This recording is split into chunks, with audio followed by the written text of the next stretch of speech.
First things first, identify if your patient is male or female or other. Here we have a patient that is female, and the larger size and double line of their symbol indicates that they are the patient. The numbers within the symbols represent the age of the patient.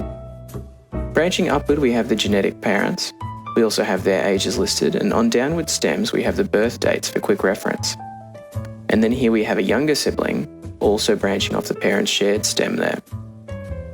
Then of course, in terms of ongoing relationships, we need to know if the parents are still together, separated, reconciled, or living together.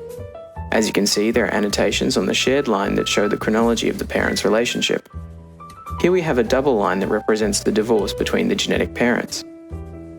Now we have an adjunct drawn on that represents a new family.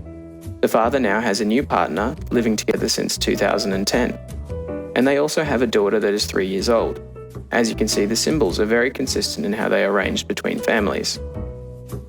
Then of course, it's very useful to have the third generation to give a better indication of patterns of behaviour and things of note that have occurred in families generationally.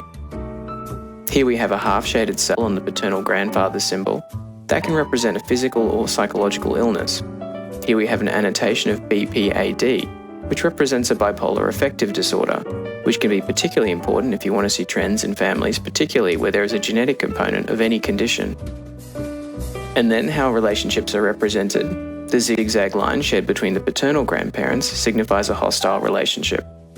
Meanwhile, a relationship with an endpoint arrow represents that a person is particularly focused on another person. So here the mother is particularly focused on the younger brother. An X over a symbol denotes whether or not a person is deceased. It can also be useful if available to include the cause. Of course, it's always good to know where your patient resides. Larger circles encompassing the symbols represent households,